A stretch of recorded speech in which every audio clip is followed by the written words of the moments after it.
Welcome to Buckets, brought to you by FanDuel Sportsbook. My name's Matt Moore. I'm the senior NBA writer for the Action Network, joined by Sean Little. You can catch him on Twitter at Chicago Flow. Yes, we still call it Twitter around these parts. You can catch him all over the place, including the Action Network. Sean is going to help me out with a very fun exercise. I texted Sean, I was like, hey, can you come on Buckets? And he's like, sure.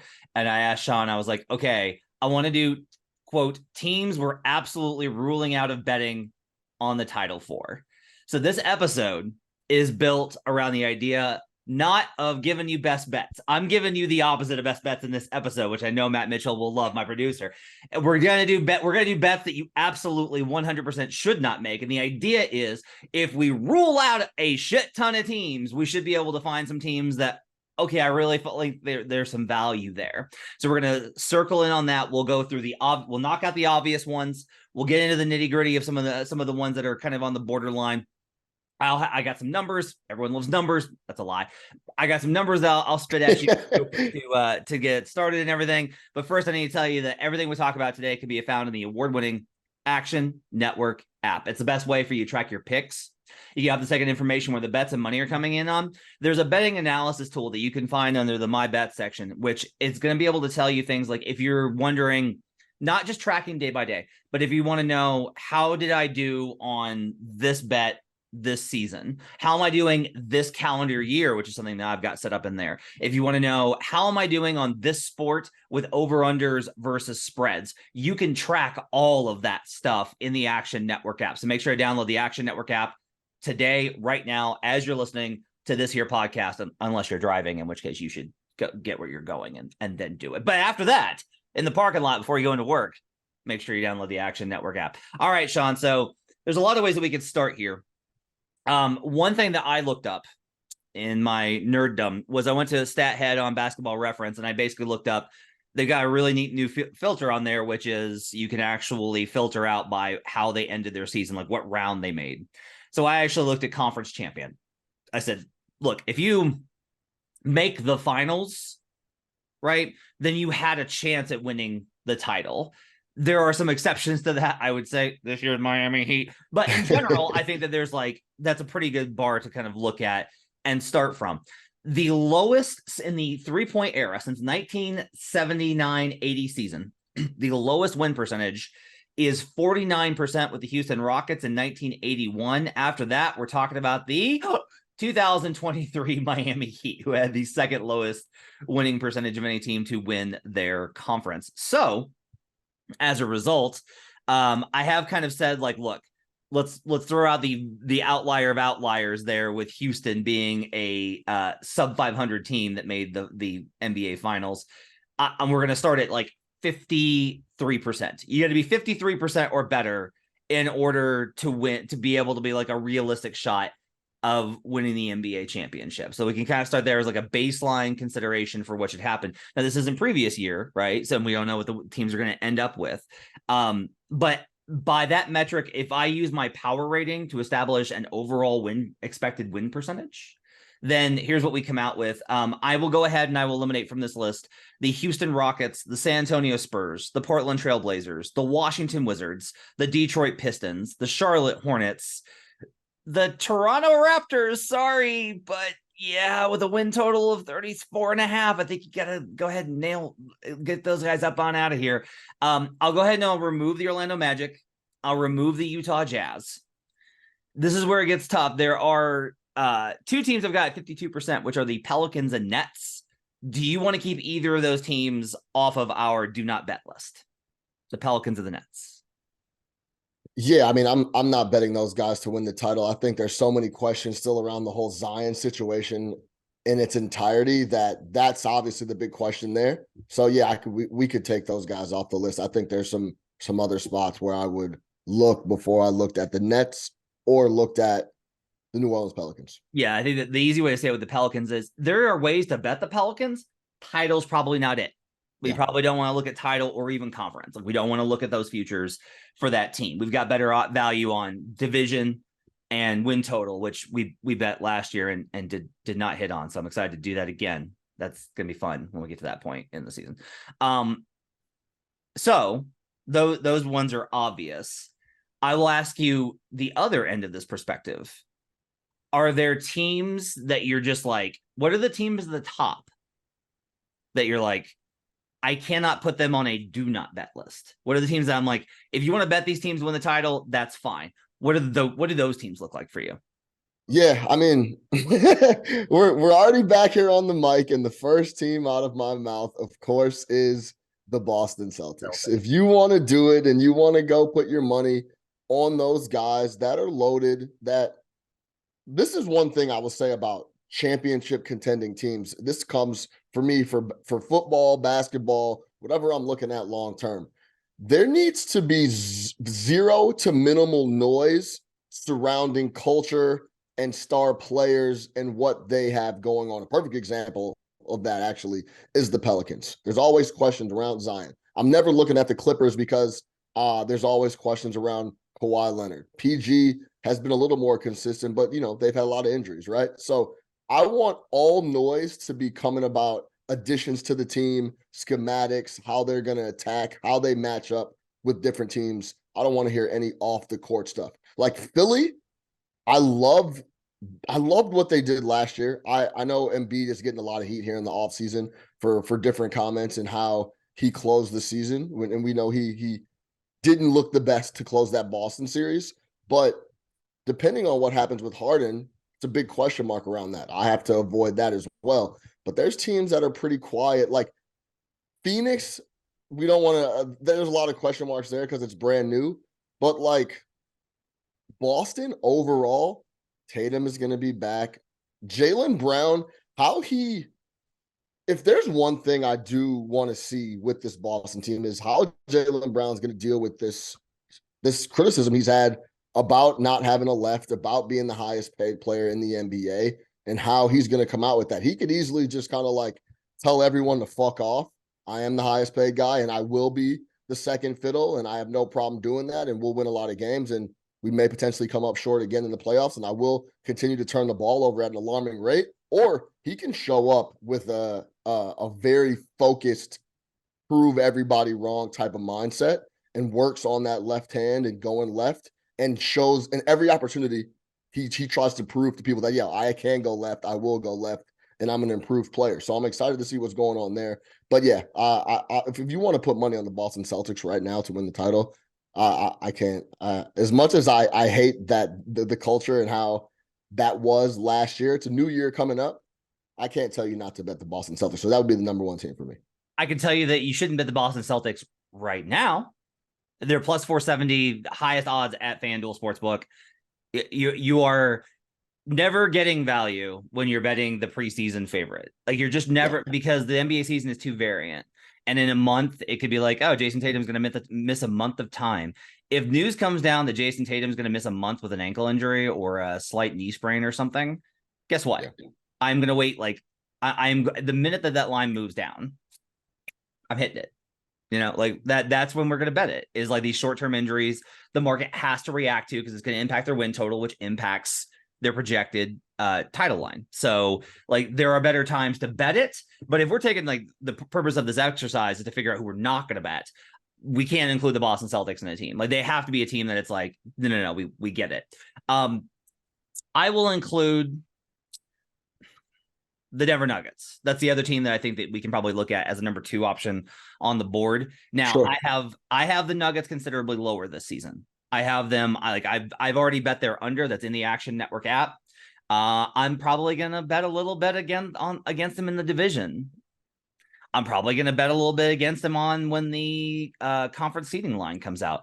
This is a regular season fade for me, but not a postseason one, because the Nuggets starting 5 remains healthy, young, and arguably the best in the league. And I think it's hard to make an argument who's better when you factor in how good Nikola is, what Jamal Murray showed in the playoffs consistently through every round, how MPJ fit in, Aaron Gordon's play, and KCP's steadiness. If that 5 is healthy, then the Denver Nuggets, I think, have to be. We have to remove them from this exercise, because I would never be like, yeah, no, you should never bet on the Nuggets to win the title. No, like they're still a pretty good bet to be the last team standing. Absolutely, no question about it. And I actually think it's disrespectful that they're not the favorite over at FanDuel to win the title. I think it should be an automatic regression. If you think Nikola's not going to become in focus because he's racing horses, there's no reason why the Boston Celtics should be favored in front of the Denver Nuggets for me. I understand the Kristaps addition for Boston. I get that. But the Marcus Smart thing is also going to be an interesting thing to see how they come out on a pure attitude type of basis for the Boston Celtics. I'm excited to see that as well. But the Denver Nuggets should be the favorite to come back and win the title because they have the best player on the planet. He shows up every single year and has the last 3-4 in a row and played some of the best basketball in the world. It's disrespectful to me that they're not the favorite purely off of what they did last year and not losing too much, if at all, of the main core of the guys you just laid out. I could, it's possible. I will say this. I'm not like, I think there's value on the under because of where the market has put Denver. Like their win total is 54.5. That's ridiculous. Their division odds are extremely high. That's ridiculous. Yeah. They did lose significant pieces again for the regular season. They're relying on a bunch of young guys. Like it's going to be Christian Brown in his second year. It's going to be Peyton Watson, who barely played last year and still looks like a baby lamb trying to find its legs sometimes on offense. It's going to be guys like Jalen Pickett and Julian Strother. It's going to be Vlatko Chanchar and Zeke Naji, who I have nicknamed the combo of Vleek over at Locked On Nuggets, which I also host. I like it. So like it's going to be a lot of unproven guys in the regular season. So again, as it is with Boston, I expect there to be a better buy point for Denver. If we get to January and it's like, man, the Nuggets, the defending champions, like they're only 4th in the West, especially if their schedule is top heavy, if it's front heavy and they've got a lighter back schedule with a lot of home games. Guess what? You're going to be reading stuff from me in the Action Network and hearing from me on Buckets on future Fridays talking about how let's bet Denver right now to win the title. Like there will be a point. I think there will be a point to bet them. I don't think it's now. So if this list was, who should you not bet right now, which we did not do, but if we did that, I think every team is on this list. Yeah. I'm at a point where there's not we'll get to them. There are 2 title bets I'm probably going to make, and we'll get to why as we go through this. So we did the top section. Is there anybody else that you want to hit? We'll talk about the Suns, which I think is a little bit, we got to debate them a little bit, but I think we can agree Boston and Denver, top 2 teams in the standings and the seeds, are probably the only 2 teams I think at the top that we're like, you should if you bet them, that's fine. Like that's totally okay for this exercise. If you were like, I got to make an NBA, I got to make a title bet right now, or if you're doing parlays, which you should not do, I do them. But if you did them, like who would you want right now? Those are the 2 teams that we would probably put aside. Do we agree? Yeah, Matt. What's our guy Jay Money say? Couldn't talk you off it. If you took the Boston Celtics or the Nuggets right now, I couldn't talk you off it. I couldn't be mad at that. Those teams are going to be there towards the end of the season. It's just all about how they're going to finish the year. And there's a lot of people listening right now that are going to be like, well, surely you're going to include other teams. You're going to they're waiting for us to talk about. No, that's what we're telling you is that there's a lot of teams that maybe you think that would be included in that tier of teams that aren't.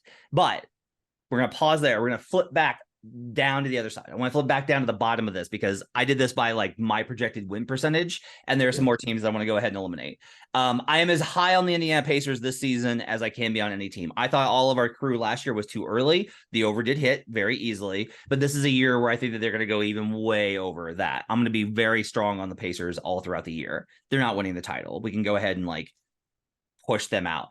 The Chicago Bulls, your local Chicago Bulls. I think we can probably agree that barring a substantial trade of Zach LaVine, barring a substantial trade of DeMar DeRozan for a superstar, which I do not see happening, though I keep wishing to God that they would find a way to do an Anthony Davis trade because I think it might help both teams. Outside of that, I can't see the Bulls getting there. Do you have any thoughts just real quickly on why you shouldn't bet the Bulls to win the title? Yeah, unless Billy Donovan morphs into Greg Popovich, then they might have a chance to compete. No one understands how good Billy Donovan is. I'm gonna have you and Brandon on, and we're gonna debate coaches because Brandon's low on Billy too, and I'm just like, Billy's really good. This team was good at defense last year, and that's hard with this roster. Sure, but Yeah, we can have a complete. I have a lot of thoughts on that. So I have yeah, a lot of thoughts. Yeah. we could fire up that whole pod for sure. Okay. This is where I think this is where it starts to get interesting, because one of the points here, this is what's different from picking an NBA champion versus betting it, right? Is now we're talking about, well, value matters here too. Like, you're trying to find the teams that aren't necessarily like as considered. So the first one that we can do real quickly, this is a longest shot of a long shot. I have heard a couple of folks want to bet them. I think that's too much. I think there's ways to bet the Thunder. I do not think, You took the squad right out of my mouth. I've seen as high as plus 10,000. I don't think I think that there are folks that want to bet them to win the title. I think there are ways to bet Oklahoma City. I think that's a bridge too far. For you have to remember that SGA has never been in a playoff series. Like, we have not seen SGA in a playoff series with OKC. Like, that's not a thing that we've seen. So I think he's ready though, Matt. I will say that. I'm looking forward to it this year. I think they get it. They do end up sneaking in, but I think he's ready. I'm that's one guy I cannot wait to watch this upcoming calendar. SGA is my way too overexposed in the MVP market guy. Like, I've already bet him to win MVP. You're going to be hearing about this on the MVP episodes, where I'm going to be like, here are all the reasons why. I have him. I'm doing a top 100 NBA players list, and when I've sent it to other people for feedback, the immediate reaction is, "Wow, SGA," in terms of where I have him.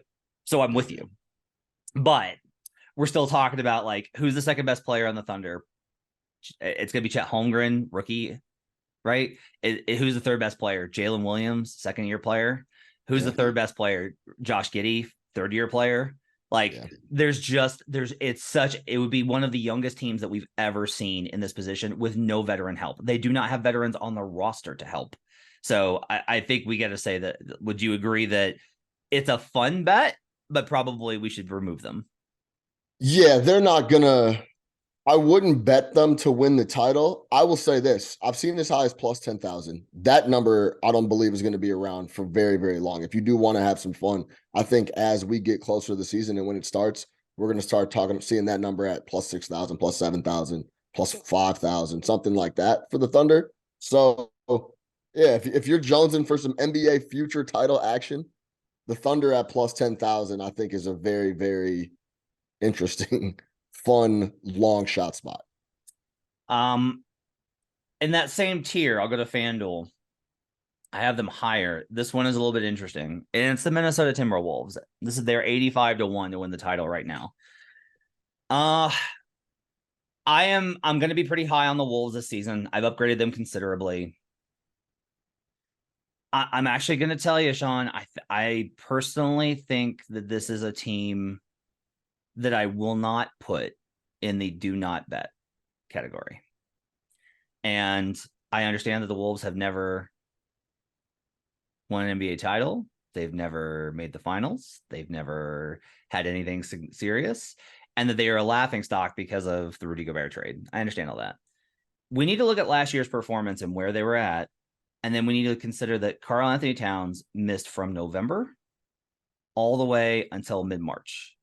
They had very little time to figure that roster out. And just when they get Cat back, they lose Naz Reid, and then they lose Jalen, and then they Jaden. They lose all of this, the things that had built them. The other thing is that the start of the year was a chemical fire because of the Rudy Gobert trade. If you read the comments from the players, you find a recurring theme, which is they were like, we don't, to be honest, anytime a player says, to be honest with you, that's bad. Like, to be honest with you, yeah. Whenever a player says, to be honest with you, here is what that says. I am about to blast my own team's coaching and or management. Yeah. That's what that means. And it's typically something that we talked about with other players. And this is, I feel comfortable saying this because other people agree with me. And it's something that we've talked about in the locker room or at someone's house playing cards or whatever it is. So now I know I have some backup on this opinion. So to be honest with you, this is what I actually think. Yeah. And to be honest, and this is how it kind of went, was the comments early in the season last year were, to be honest with you, I don't know why we made the Gobert trade. because it was like, look, we were really good last year. We were right there. We had a real shot at this. We were a good team last year. We just ran into, we almost beat Memphis. Yeah, they did. And then they do this trade. D'Angelo apparently was the hardest on Rudy, and he was just a problem in general, as he has been in almost every spot. He just is. I actually I've ridden the wave of D'Angelo, where it's I thought I was high on him coming out of the draft, and then lower on him with the Lakers, and then higher him at the end of the Lakers run, and loved him with the Nets, and then back down. And Anthony Edwards is part of this too, where I think Ant was genuinely with D'Lo on this, of just why are, and didn't want to make it work. You have to try to make it work with Rudy Gobert, and he didn't do that. But by the end of the year, they had developed this real scrappy, hard-nosed, blue-collar, we're going to outwork you attitude. Chris Finch is an extremely underrated coach. He is really good. If the Nuggets have been pretty honest about this, that series went 5. The Sun series went 6. The Lakers series was a sweep. Heat went 5. The Denver Nuggets feel that their toughest challenge was the Minnesota Timberwolves. They feel that team battled them the best. They have the capacity to throw 2 bigs at the Nuggets. They have 2 centers that they can rotate. Finch made some desperate gambles. He actually went to a 2 big rotation in the non-Jokic minutes to try and dominate those, and just couldn't get it done because the Nuggets were too good. But if they'd had Naz Reid, if they'd had McDaniels, they might have had a shot here to actually made that a more competitive series. Game 4 goes to overtime, remember? They were within range of this. Now, they could have gotten swept too, but I do think that there's a whole capacity here of there is an extreme long shot. If you wanted to bet this, you're basically saying Anthony Edwards is going to make a leap into top 10 status. Gobert is going to have a bounce back as they get him more settled in, because his EPM, I posted this yesterday, was way down last year. Towns has a bounce back season, and their collective identity winds up being better than expected because the market is so much lower on them right now. This is a key one. This is non-team strength. We talked about Boston, which is team strength. We talked about Denver, which is team strength. This is an 85-1 bet that Minnesota could actually wind up being a surprise, absolute top end. Am I crazy to be I don't want to put them in the do not bet list? No, I have a question for you. I'm going to kick it right back to you. Do you think, because I agree that if Ant-Man can take his game to that next level and become top 10, that starts to get really interesting. And I also think by default, if that happens, Cat then raises his game. If he can stay healthy, it's going to be a competition of the good old whose team is this? And I believe that Cat, like him or not, the personality is different. The voice changing and that type of stuff is interesting. And you kind of look at him a little sideways to see him. And the way I see it as, he doesn't always feel as comfortable in his own skin like you want your big superstar guy to feel. That's what I take from all that stuff on him changing his voice and doing different things and saying stuff at press conferences. He's trying to be something. He feels a little uncomfortable. So I think if Ant-Man takes his game to that level, it's going to bring Cat. And I think the question for you is there an issue? I got 2 questions. Is there an issue if you don't have that solidified? Does that need to be solidified, that whose squad is this? Who's going to be the guy? And then question number 2, from talking to people around the league, couple people, it seems, and I've heard this from multiple spots, that Gobert's just not a likable guy in the locker room. He's really different. People don't get along with him. So it's even going back to the Donovan Mitchell story, when they even brought up numbers that he wouldn't even throw Rudy the ball. Yeah. It's purely on the fact that I think just a lot of guys don't enjoy his company.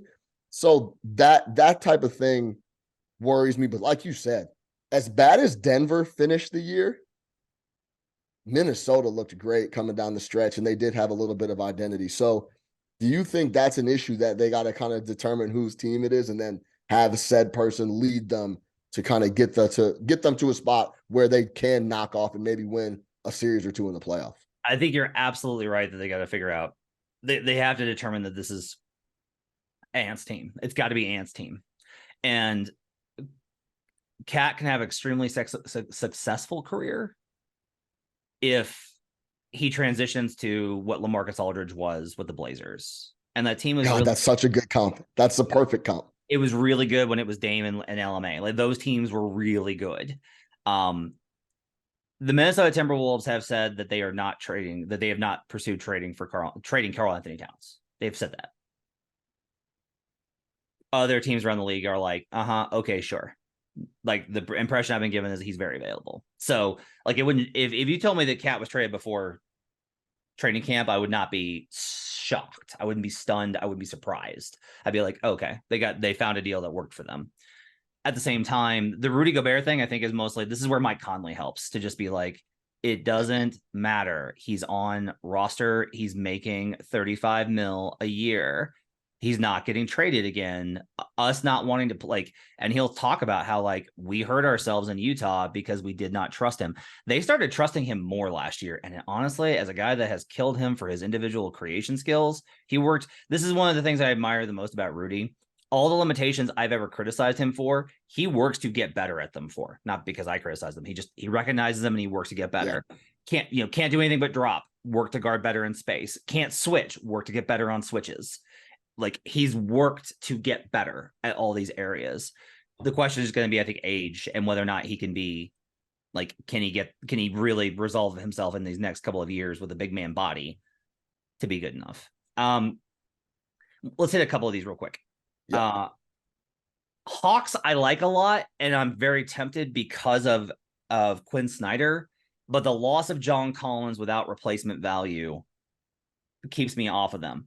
If they trade for Pascal Siakam, I will immediately transition them to, yes, this is a good bet. Like I will move them out of do not bet. But for right now, I'm willing to say this is still a Trae Young team. They lost John Collins for nothing. AJ Griffin, I think, is going to be great, but isn't there yet. They still have Clint Capella when they want to play Okongwu. I'm still willing to say like no right now on the Hawks. Agree? Agree. All right. Let's go to the Clippers. They're a no for me. You do not know if Kawhi is going to be around. Like at some point, we just have to be reasonable. Buy low spots are there for a reason, and like this certainly seems like a buy low spot. The Clippers were favored to win the title like 2 years ago, and they're 20-1 right now. So the value on this bet is there if healthy, but we have no reason to suspect that this team is going to be healthy next year. They want to put more resources into the regular season. If these guys can't stay healthy with their load managed, resting, doing whatever approach, how are they going to be healthy if they actually try and take it seriously? They got to be a no bet until they prove it to us. 1000%. I'm tired of having the conversation of, but when he plays. I'm so sick of saying that phrase. I had a passionate conversation about Zion. I've had passionate conversations about Kawhi in the past. Yeah, when they play, they are absolute league runner studs, needle movers. They don't play that much. So yeah, I co-sign everything you said about the Clippers. We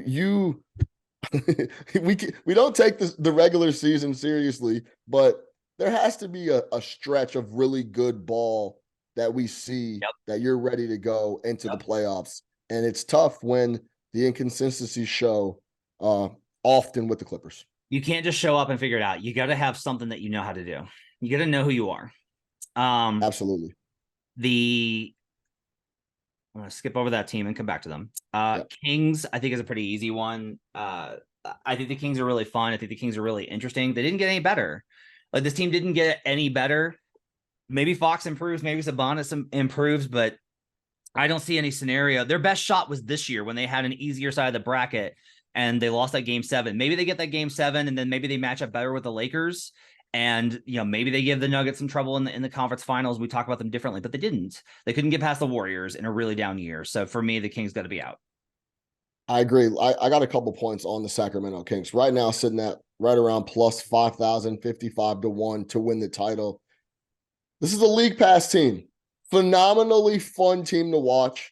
Offense, we know. I love to see Malik Monk get hot just like anyone else. I love to see the Fox close it in the fourth. I love to see Sabonis orchestrate. But overall, This is just a style of basketball that's not going to get it done in the playoffs. Will they push a down, like you said, Warriors team to 7? Sure. But they're not going to be able to make a deep run in the playoffs playing the style of basketball that they play. They added size. What did they do in the offseason? They added some size. They added Nerlens Noel and they added Alex Len. But like those aren't needle moving moves, like you said. They're bringing back essentially the same roster. Number one pace in the playoffs. But then when we talk about offensive rating, it was 12th of the 16. So they're getting up and down. Sure, it's fast paced, but is it efficient? Not all the time. One of the best teams to ever do this we know about was the D'Antoni style, right? The Phoenix Suns 05-06, 7 seconds or less Suns. Yep. They pushed that they pushed Dallas in the Western Conference Finals. They couldn't get it done. This style of hoops historically has just never been able to win a title. So I'm never going to bet on a squad like that in the futures market in the offseason coming into the league to win the title until they show up and prove that they're going to play a little bit. It's a playoff style, playoff brand of basketball. This is a regular season style of basketball. Question for you on the Kings, because I was doing some research here. What was the pace? How many possessions per 48 for the 05-06 Suns, if you had to guess? First in the NBA in 2005-2006, the Phoenix Suns pace was what number? 102? 95.8. Wow. 7 seconds or less was 95.8. Slowest team in the NBA last year was the Cavs at 96.2 per 48. Yeah, just such a How crazy is that? That's how different the league is now. So the 7 seconds run and gun Suns, 95.8 pace, number one in the NBA. The slowest team in the NBA was the Cavs this year, would have been number one in 05-06. The only team I will exempt from this is the 07 Suns that should have beaten the Spurs if not for that bullshit suspension. That's the one team that would have they would have clapped the Cavaliers in those finals. All right. Now we're going to get into some I think really interesting ones as we do this. I will go ahead and real quickly. Philadelphia 76ers have to be a no bet right now. You do not we don't know what the Harden return is going to be. If they don't get a superstar back in a Harden trade, which it looks very unlikely that they do, everyone is Embiid is a ticking time bomb for the next trade request. That's the feeling. Absolutely. So you absolutely can't you're going to be like, ooh, but you got the MVP and this team still won 50 games before, in the Ben Simmons year. I get it. I do. Don't do this. There is too much volatility in the Philadelphia 76ers. Do not bet this team. Yeah, no doubt. I agree with that. All right. I'm trying to think which one I want to go to. Let's do this one. You and I are in agreement on this. The Milwaukee Bucks are a no for me. I know you agree. Tell me why. Milwaukee Bucks are an absolute no for me right now. 8.5 to 1. Depending on where you're looking, but it's right around there, 8 to 1. This is partly a personal thing. It's not a personal thing, but it's just a basketball thing and a sports thing I really don't understand. Let's zoom out a little bit. The Milwaukee Bucks land a true freak. His nickname is the Freak. Giannis, an absolutely generational guy. To be frank, a guy that you will never, ever, ever see in a town like Milwaukee ever again. So you win one title, 2021, where the window opened perfectly for you. Let's recap what went down. Round one, you sweep the Heat. Andre Iguodala was getting big minutes. Dragic was getting big minutes. Dedmon was getting big minutes. It's just that team wasn't there, right? Now let's move over to the Nets. This was the Harden, Kyrie, Kevin Durant Nets. Harden pulls a hamstring in the first 3 minutes of game one, correct? Doesn't come back. I'm gonna stop you. Stop you. Okay. We cannot do if we go back, because the problem is I've done this exercise And we wind up with every champion we're going to be erasing. They won the champ. We got to legitimize it. Sure, 100%. But there was a lot of fortunate things that occurred where they capitalized on the window, no doubt. So we don't have to go through. We know what happened. KD steps on the line. They end up playing the Hawks, who somehow beat the Philadelphia 76ers that year, right? It was a fortunate run for sure. Yes, we can go through it, right? What moves have you made to add to the guy that you'll never ever see again in a generation? Yeah. I don't understand it. Why win one title and rest on your loss? Hey, you go and get my guy, Jrue Holiday. I love him. I love his game, even though Jimmy Butler absolutely violated his entire soul this year in the playoffs. But who have we added since Jrue Holiday? I don't understand it. You go get Malik Beasley. Okay. I like Malik Beasley's game. I think that's actually a solid addition. Boss Man 99, Jay Crowder. Okay, that's fine. But go absolutely max out this window, because you, as a franchise in the Milwaukee Bucks, will never ever get this opportunity again. And I don't think that they are looking at it that way. And it's very frustrating. Now, to take that, I guess, just narrative type view of it out of it, I think Chris Middleton is getting older. I see him continuing to break down. I also think I'm not a big Chris Middleton guy. I think he's very inconsistent in a lot of spots. He shows up big in some spots. He also disappears in a lot of spots. And we know Giannis closed out and played out of his mind, 50-point closeout game. We know all that. I think overall this roster is completely leaning on Giannis to absolutely do everything. I think Middleton continues to break down, and they're not adding enough pieces around Giannis Antetokounmpo to continue to try to compete in the East. When teams like the Boston Celtics just add players and go do things over and over, year in, year out.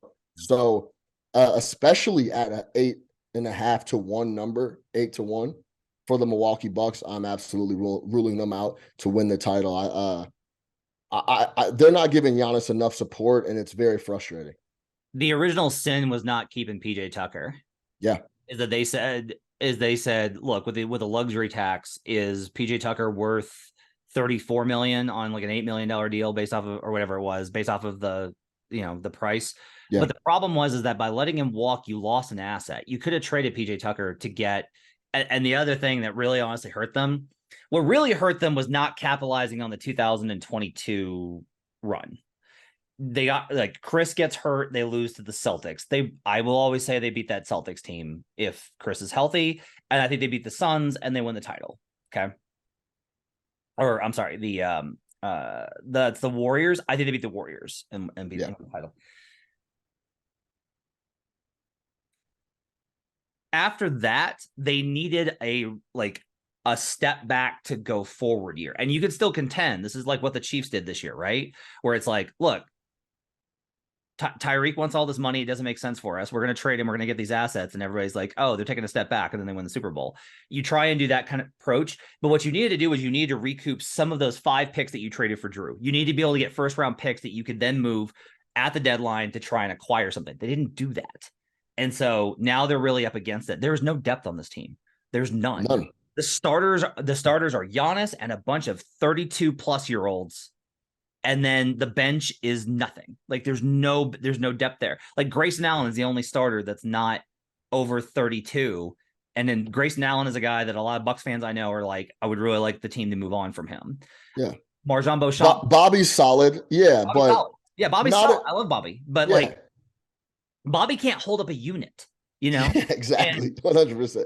And like, Marjon Beauchamp did not pop in summer league. You weren't like, ooh, he could be a guy next year. You were just like, okay, he's a guy. Like he's just a guy still. So he did just score 80 the other day though, man. Or 85 or something crazy. I get the idea. This is similar to honestly the Sixers idea, which is like you have the MVP, like you have Giannis, right? You're gonna be in that. They were the 1 seed last year, and you still have Giannis. I get it, I do, but we got to think about the difference between they won the title by taking a step back in 2022 or 2021 because they had to figure out how to play with Jrue. They weren't as good that year, but they were better in the playoffs. Now this is the opposite, where they are a better regular season team, but they're more vulnerable in the playoffs because they don't have the depth and they're older, so they're more injury prone. And we also have a rookie head coach. Like these three combos to me are worth putting him on the no list. Yes. Here's another tough one. Golden State Warriors. Brandon Anderson and I are going to be arguing about the Warriors all year on this pod. I'm telling listeners, those of you that listen to us every week, appreciate you guys. You're going to be hearing me and Brandon go back and forth because the texts have been contentious. Brandon is of the opinion that Chris Paul is a major, significant upgrade over Jordan Poole. He has numbers to back that up. I have a hard time disagreeing with him. Like, we've kind of run through the process. I'm like, okay, I see what you're saying. Playoffs, this is similar to the Bucks. They have less depth than they've had the last 2 seasons, and all of the starters are a year older. Chris has not been able to get through a playoff series. He was hurt last year. He was banged up the year before. People forget the 21 run. He was hurt in that series too to start it. Like, he almost missed significant time there. Yeah. I love the point guard. He's not going to go down as respected as he should. I wish he won a title. There was all these teams I can go back and say, like, that team should have won a title. But he's not that guy anymore. And in the playoffs, even if he's an upgrade on Poole, I can't get there. I do not think that this team, I think Father Time is undefeated, and I think Father Time has caught this team. Yeah, I said that coming into the league last year. I had a big, my co-host, shout out my guy Nick Harvey, had a big conversation about what's the Warriors' why coming off the title. Like, why do they care about this year? What is it, right? Clay's getting older, Dre's getting older. Then you throw in the pull punch scenario. I think they're going to try to say, hey, we cleared out what gave us problems last year. That's now done. We're bringing in Chris Paul, who's a better replacement, another veteran guy, and we're going to be able to put together another run. But I'm just not too sure. This is a spot that I would avoid because, first of all, I think the price is a little too short. And 14 to 1 on FanDuel. Yeah, 14 to 1. And it's just a old, not sure what they have going on. Also, I think Bob Myers leaving is a big signal for me. Yeah. Because I also don't think he leaves if everything is as lined up and to compete and actually beat teams in the West as some may think. Yeah. Him leaving and getting out of there is a real signal for me that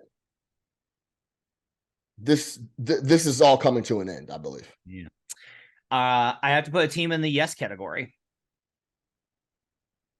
I never thought I would say this ever. I have bet it. It's in the Action Network app. You can track it. It's in there. I put this bet in at FanDuel. It's 55 to 1. Sean, I bet the New York Knicks to win the NBA title. Let's go. All that slander, Matt. How did that feel when you pressed the confirm button on that one? I vomited. I vomited at the same time. I vomited a little bit. Here's the thinking. One, I made an argument after the finals that offense is more important than it ever has been. And I think it's true. Your offensive floor has to be extremely high. This was the number 2 offense in the NBA last season over the last 3 months of the year, and they were absolutely incredible. Jalen Brunson is that much of a floor raiser offensively. They have shooting. I was not going to bet it because of Tom Thibodeau. I have said this consistently that Tom Thibodeau is one of the worst coaches in the NBA playoffs. He had the good run with the Bulls when they were just better than everybody else. And then since then, he has been a great coach to fade. And I still believe that he's a great coach to fade, right? I'm not like, the Knicks are going to win the title. It's 55 to 1. Here is the other factor. Zach Lowe has mentioned this. I didn't know this. I heard this week and had not known that Zach Lowe has been talking about it. There is a strong feeling in league circles. I heard this from multiple people this week. I heard it from one individual and then checked on it, and everybody was like, oh, yeah, that's a thing. The Knicks are positioning themselves in case Joel Embiid asks out. Like, this, he's a CAA, he's rep by CAA. The Knicks are CAA Inc.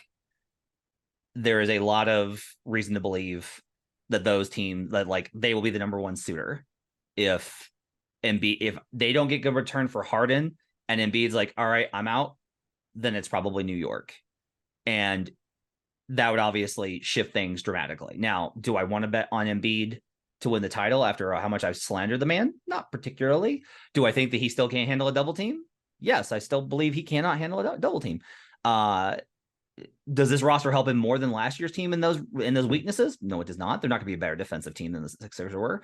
But at 55-1, that number goes way the fuck up if they trade for Joel Embiid. So I what I look at in these situations is, will I feel okay about a long shot if the if then does not occur? And the answer is like, yeah, this is still, now it's not like a big bet for me, but at 55-1, when I've said I only want to bet long shots in the offseason for title, the Knicks were good enough for me to get there. You know, I love the Knicks, man. You're like, what do you want me to do? Yeah, like, what do you want me to say? I'm rooting for the Knicks. The big question mark, of course, is the Julius Randle. Yeah. Question mark. It's a massive question mark because speaking of roller coasters, you talked about D'Angelo Russell, right? Yeah. The roller coaster for Julius Randle is similar. And especially a fan base like the New York Knicks fan base, if you show me a point where you could get to and play to on a nightly basis, why is half the time you're on a completely unengaged, not locked in level? I just saw you last week playing at an extremely high level, very engaged. I'm not telling you you have to have a great game every single night, but bring the effort, bring the locked in part, the mentality of it. That's what Jalen Brunson does. Why aren't you doing it on a nightly basis? So that's the big question mark on Julius. Heard a few things just like you have, but we'll see where it shakes because that seems the opinions are pretty split 50-50 on Julius and what's going to happen and what should happen. Yeah. We'll go through some of these a little more quickly. Miami Heat are 10-1. I got them 16. I got them 14. They were 16 before the Damian Lillard stuff really amped up. This is still a halfway number. Like, this number will move more. They cannot move this line to where it will be post Dame until the trade is actually done, because there's still a chance he doesn't get them. Right. So this is still a halfway number. It's leaned, I think, heavily towards they're going to get him. I think they're going to get him. So purely from this number will be shorter standpoint, and this team can win the title as a team that made the finals last year, has made 2 finals in 4 years and 3 conference finals, best coach in the NBA. I cannot do anything but put the Heat in the yes category. They do not go in a no for me. This is an okay bet to make. I think there are weaknesses on the roster. I think there are scenarios where this goes horribly for Miami, which is why they're so desperate. I've talked about that on the Dame episode, but I can't say that this is a no bet. It went horribly last year, Matt. The team was terrible. It went bad last year, Matt. So yeah, I agree 100%. The Dame thing floating out there. It's always very interesting in markets when, for example, we have very loud noise about said players sitting out a game. The number is always going to be in between until it's official. So just like you said about Dame, this number is in between. If he does end up landing, it's gonna get shorter. So this is a spot where if you believe he's going and you believe in Spo and you believe in that roster and you think they could put that type of run together again in the playoffs, regardless of regular season, then it's a buy spot for sure. Phoenix, I think, is actually a no for me. They're on the other side of this. I just don't think that, like, the number here, I think, is too short. You're looking at 6.5-1. That's plus 650. To me, I'm just like, there's no depth here. KD has injuries every season. Like, that's who he is now. He's lower in my top 10 list than he would be if it ignored injuries. Yeah, he's getting older. Yeah, he's getting older. Bradley Beal is not like a massive needle mover for me. With how he plays, I worry about the defense. Their moves, I think, were a little bit overrated. I think their moves were fine for building around their cap limitations, but I'm not just like, man, they got a squad. I'm like, well, they got 2-3 really great guys and some dudes, or 4 really good guys and some dudes. Aiden might make a huge jump back with Vogel. Let me put it this way: this number they're kind of the exception to the rule where this number might get shorter, and I'll like it better.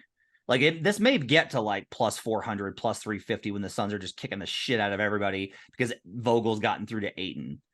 But there's enough reason right now for me to be like, don't bet this now. Let's wait and see what they look like when they get in season, and we can either get a better number and buy low, or we can get a worse number, but a higher certainty that they're going to be in the top 4 and bet them then. I looked at their cap availability after it was all said and done with the Beal edition, and I was like, I don't know who these guys are going to add. The guys that they were, Watanabe is a great pickup as well. The guys that they did end up filling out the roster with are solid, but yeah, we know what time it is. It's going to be focused on those 4 guys. Ayton can be a big game changer, and if KD can stay healthy, he's Kevin Durant. Okay. Los Angeles Lakers 15-1. They're a no for me. They're a no for me, but it's like a very soft no, where it's like it's a no for me, but it might not be for you. It's if you think that everything that happened from March through the conference finals was legit and a sign of things to come, I understand it. My view on this, on their run, is this, and I'm not just trying to disqualify them. I'm known as a Laker hater. I get it, but like this is money. I got to talk about value. I got to put those feelings aside. They beat up on bad teams, tanking teams, resting teams, teams that were not focused. March, I always talk about, is a sloppy, weird time, which is why I'm kicking myself that I bought the Nuggets sliding. Like I was freaked out by the Nuggets slide, and I shouldn't have been. I should have doubled down on them. March is messy. There's nothing serious to take from it. They, in the first round, they get Memphis, who is in complete disarray with the jaw stuff. Brandon Clark and Steven Adams are both out. You need front court guys. You need size to beat the Lakers. The Nuggets showed this. You got to have size. They're without those. They face the Warriors. We bet against the Warriors in that series. Like I had the Lakers plus 2.5. I bet the Warriors to win the series. I gave that out. That was a mistake. I'll own that one. Teams coming off of game 7s in that following series are at like 44%. They do not win. That Warriors team was at its complete end. They had no depth. Clay was a shell of himself. All of the reasons we talked about. I'm doing what I did with the Bucks. What I told you not to do with the Bucks, where I'm like making excuses, right? They did make the conference finals. They deserve respect there. The 15-1 is probably not fair for a team that made the conference finals last year. I get that. So I'm okay with it if you want to go in. There's enough here that I'm just like, are you really going to get, you're going to get a worse number probably by the time the playoffs start. But you'll know whether AD is out for the season or not. You'll know if LeBron is out for the season or not. Let's buy the insurance. Let's pay the price on this number to get this to 850, 700, 500 by the time that the playoffs come around. You are still going to get 5-1 or better at this number with a whole 6 months of basketball behind you in the playoffs. That's where I'm at. I would say, as a rule of thumb for myself, when I'm looking at futures, kind of my last thing I ask myself before I confirm is, am I ever going to see this number again? Am I ever going to see this number ever again this year or in this spot? And if I'm leaning no, and I don't feel like I am, and I do like the spot, that's when I'll fire on it. Similar to what you just laid out for the Lakers, Matt. This is a team that's dependent on a couple things.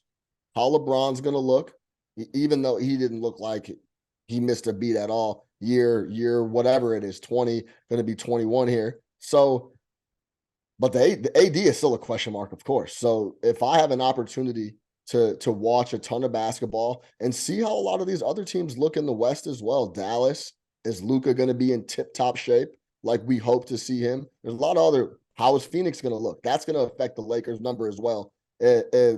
Down the road, after a couple games, after the season starts, you may be able to get a very similar number to this Lakers, or like Matt said, pay the little bit of insurance to watch some Laker basketball in this upcoming season. Dallas is 24-1. They're a not for me, but I'm not willing to put them in the no category. Luka could win MVP this season. He could win the MVP any season. The Luka Kyrie minutes, they lost all those games, but Kyrie played really well. Kyrie seems more motivated than he has been in recent years. I don't trust him because broad gesture. I like the Seth Curry edition. They might get Clint Capella, and you don't have to bet it now. That number's like they trade for Clint Capella, and it's not going to be like their number's going to go from 24-1 to 20-1. They're not going to move, but that's a move that I would consider to be pretty significant in evaluating them. It gives them such a great rim protector, rebounder, and pick and roll partner. Yeah, that would be a really good move for them. I don't want it. because I still kind of look a little bit sideways at the depth. I think that this is one of the worst coached teams in the league. I think that it's hard to make the Luka stuff work because it's so ISO-centric. But I don't blame you. If you want to bet Mavericks, I'm not going to hate it. Can't talk you off of it. Can't talk you off of it. I got one for you. Then what about the Cleveland Cavaliers? A team that's going to come in extremely motivated, extremely angry coming off that first round exit to the Knicks. We talked about the Knicks. You talked about poorly coached teams. I know your thoughts overall on the Cleveland Cavaliers and how that shook out in the playoffs versus the Knicks. But they're going to be one of those teams I think has a phenomenal regular season. They're in that window where the regular season is going to absolutely mean something to them. I could see them winning a ton of basketball games, 55, 56 for the Cavs. I'm going to bet the over on the win total. I'm going to bet the over. I'm going to bet the division on them. This is the first year I'm going to fade the Bucks on the division. I'm betting on the Cavaliers to win the division. I will put money on the Cavaliers to be the 1 seed. I'm not going to touch them in the playoffs. JB Bickerstaff's going to have to wipe that stink off before I believe him. Like, I'm just going to have to get there. Darius Garland, Evan Mobley, those guys did not show that they were ready. There's still talk about them maybe trading Jared Allen. I don't know what that looks like. So there's enough here for the futures for me to be like, no, but regular season, I love it. You're going to get a better, like, this is, you talked about, like, is this number going to disappear? Yes. I think this number disappears and you're looking at much shorter numbers. So if you want to bet them to go all the way, then this is the time to do it. I'm not going to do that now. I'm willing to pay the price. And I honestly want to bet them series by series and look at what their matchups are. Last one, and then we'll get out. Memphis Grizzlies. This is actually a yes for me. Like, I'm probably going to put this in the app. You're buying low on the jaw suspension. Yep. The odds of Ja continuing this nonsense are low, given all the intervention that's available to him relative to where it was in the 2000s. Jaren Jackson Jr. was actually the most important player by EPM last year. Desmond Bane, the gap between him and Ja was shorter than the gap between Ja and Jaren. I think Desmond makes an absolutely massive leap, and people are like, oh shit, Desmond Bane's like Harden. Not Harden, but OKC Harden, because the numbers are really favorable there. I think they understand where they got to get better in half-court offense. I think that some of the young guys will pop, not necessarily Zaire Williams, but some of the other ones. They're going to get Steven Adams back. Brandon Clark's probably not back, and that hurts. Yeah. But this value at 30-1 is really good for a team that has been top 2 in the West. This number will be shorter. We'll have good value. I'm going to bet the Grizzlies to win the title. Yeah, Clark was big, missing piece for them last year, along with Adams, and then this year coming in, that's going to be tough. Absolutely, this is a really good squad.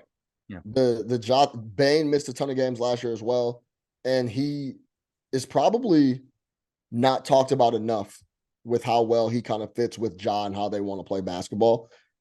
We know the record without Ja, but Tyus isn't there anymore either. That'll be the backup situation. Will need to be figured out. I wonder who is going to end up running and controlling the rock while Ja is out. But this is starting to get to the point where the public is a little too far down on Memphis, who has now shown over a few seasons now that they're actually a legitimate basketball team and can compete when everybody's on the roster. So to wrap up, the teams that we will not rule out for a futures bet: the Boston Celtics, the Denver Nuggets, the Miami Heat, the Los Angeles Lakers, and a very, very soft kind of aspect. Cavaliers are very much like on the flip line. The Dallas Mavericks, the Memphis Grizzlies, and the New York Knicks. Woo! Never thought I would say that, Sean Little. There's a lot of question marks that can be answered, Matt. You can catch Sean on Twitter at Chicago Flow. Make sure to download the Action Network app. My thanks to David Payne, our producer. We'll be back next week. I got some more guests getting us through the offseason before we start in our How to Bet series later in this month. Enjoy your August. Get outside, breathe some air, bet some baseball, get ready for football season in the Action Network app. We'll see you guys again next time. And until then, let's get buckets.